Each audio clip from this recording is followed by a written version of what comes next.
This is a Swift Charisma 230, just going to take you around the van and show you how it operates. In front of the van you've got your jockey wheel, hitch and handbrake. We'll take you through this in person here on site.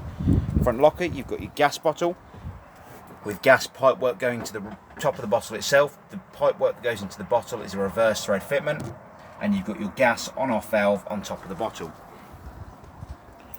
Going down the side of the Caravan, you've got your water pump connection, which very simply, pull back the blue trigger to release it, pull back the blue trigger to push it into place, and the pickup pipe will drop down inside the acro roll itself. You've then got your wind down legs on either side at the front to stabilise the Caravan. So essentially they're just to, like I said, to stabilise the van. You would not lift the Caravan with these legs as it could potentially damage the floor of the Caravan. Flue here, you need to remove this when you're running the gas systems on board the Caravan. So essentially it's there to allow the heating and hot water systems to breathe while the system is being run.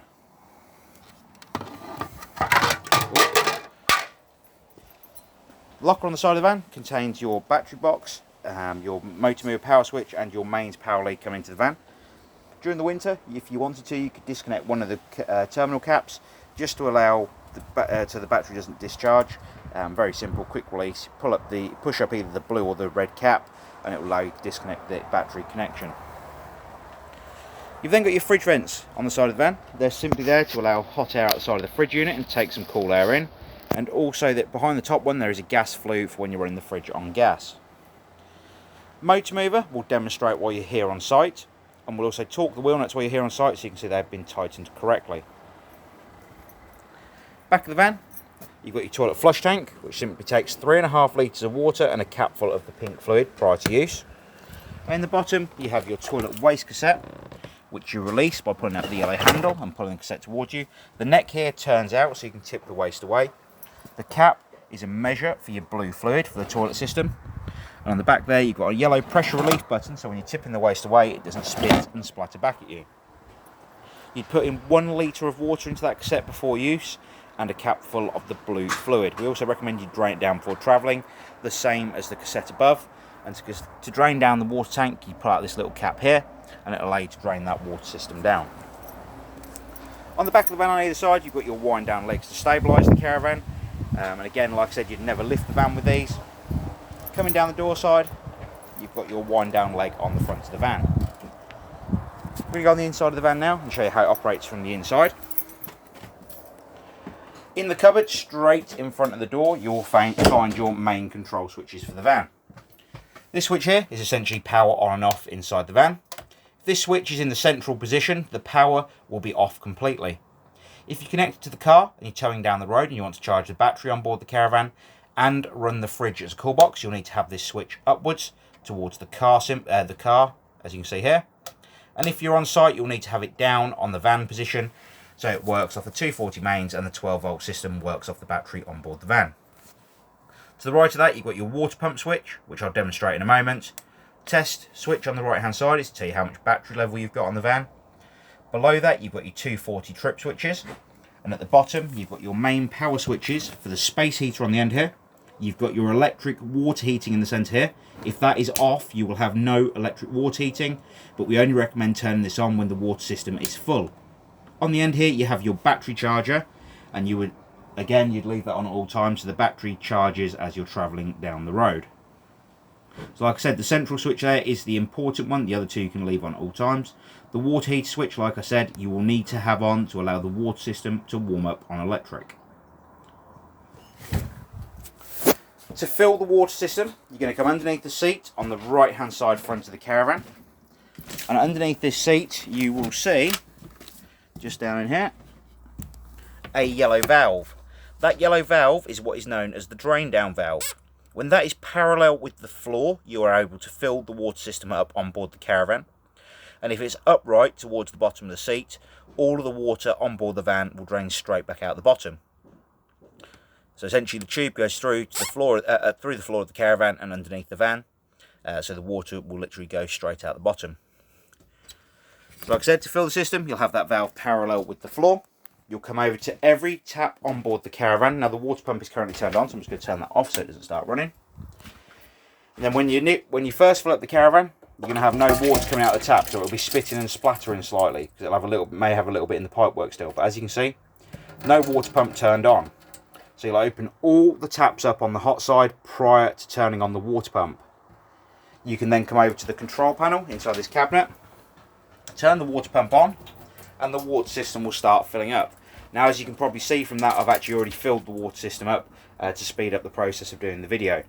However, when you first turn it on and there's no water in the system, it will actually spit and splatter to start with, a bit like when the water's been off at home, for instance.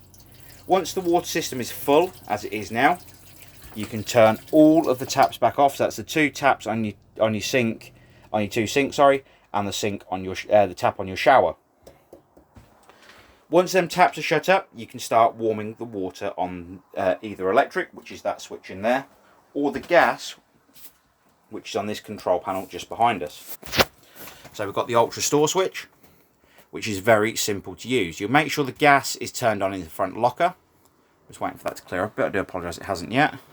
There we go.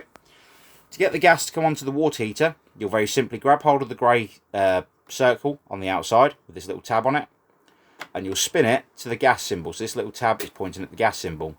The water heater then will click, which it has just done. You may not have heard that in the video. At the moment, the gas is actually turned off, so it won't ignite at the moment. You'll also need to make sure that covers off on the outside. But essentially, the green light here is a pilot light for the gas system. Now, in a second, it will actually go red next to it to let me know it has failed to ignite. So if the green light's on its own, the gas system has ignited. Red light means it's failed to ignite. On gas, you can actually control the water temperature between 30 and 70 degrees of temperature. Now, as you can see here, I've got the 50 above the green and the red light at the moment. If it was ignited and it was just the green light on side on its own, then the 50 degree is the water temperature the water heater would warm up to. When you are showering on board the van, you would need to use the gas system as a boost for the water system. So when you're showering, like I said, you need to turn the gas supply with that cover off on the outside and it will boost on gas. I would advise that you set it to either 50, 55 or 60 when you are showering, because generally the electric water heater is set at around 40 degrees. You cannot control the temperature of the water on electric.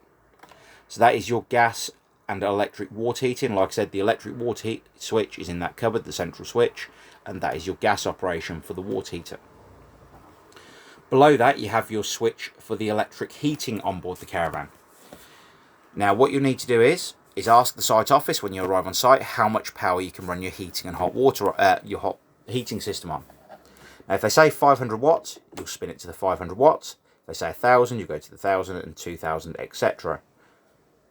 Once the green lights come on, the heater will work on this dial on the front temperature-wise. So you've got a temperature option between 1 and 9.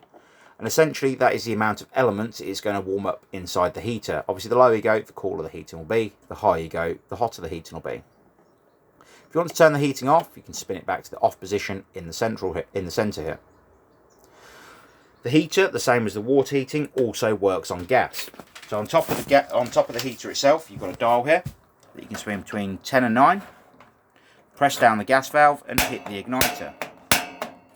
When it ignites on gas, you'll have a pilot light in this window at the front of the heater.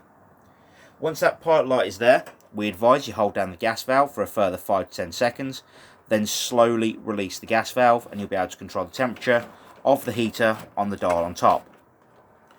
To turn the gas supply back off to the heater, you'll turn it to the 0 just here. Now, this Caravan also has blown air heating on board. On top here, you've got an option for your fan speed. The wave symbol here means continuous blown air, so you can use that whether you've got the heating on or not. Obviously, if you haven't got the heating on, it'll actually be cool air that blows around the van, so ideal for the summer. The heat will then come out the vents around the Caravan. However, if you have the switch in the central position just here, the heat will just come out the front of the heater. So on the dot, that is the heater itself. The A is an ambient temperature, or automatic blown air, should I say, sorry. So essentially, as the van warms up and cools down, the fan system on the continuous air side will cut in and out as it needs to. Behind me, we've got the fridge, which works very simply. You've got a power switch just here on the front, so to turn it off, you'll press and hold the power button. To turn it on, you'll press the power button. When it comes on, it will go to 240 mains, as you can see here. So as long as you're connected to power on the outside of the van, you'll be able to use the fridge on the 240 power supply. If you want to change the power source, for instance the 12 volt mode, and that's where the switch in the cupboard becomes very important, the car switch, because essentially the 12 volt mode is from the car you're towing with, so essentially it works off your car's 12 volt supply, and it will let the cool box chill as essentially let the fridge work as a cool box. Once that's kicked in and it's working as a cool box, you can put your beers, wine, butter, sausages, whatever you may want to put in there, and it'll allow them to be cool when you arrive on site. Most importantly though, get the beer and wine in there. On the end here, you've got your option to run gas. Now on gas, it will self-ignite. The blue light at the bottom here is your pilot light when it is a solid blue light as it is now. When it fails to ignite, which at the moment it is trying to ignite, if it fails to ignite like it will at the moment because the gas bottle's turned off, that blue light will actually start flashing and you'll get a 9 and a spanner symbol appear just above the temperature control. If that ever happens, it could just mean the gas is turned off, or there's air in the system, so we advise you go over to the cooker, or the hob, ignite the hob and let gas through to that point first. Then try to reignite it. On mains or gas, you can control the temperature of the fridge on the button, on the right hand side.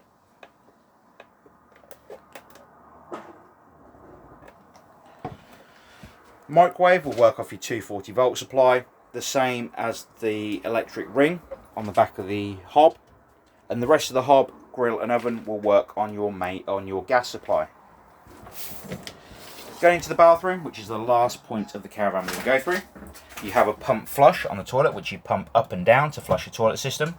You have a toilet full indicator light on the right hand side top of the toilet, which comes on red when the toilet waste cassette is full. And then below the toilet you have your toilet waste handle. This handle, when you're using the loo, will need to be open, but when you're not, it'll have to be in the closed position.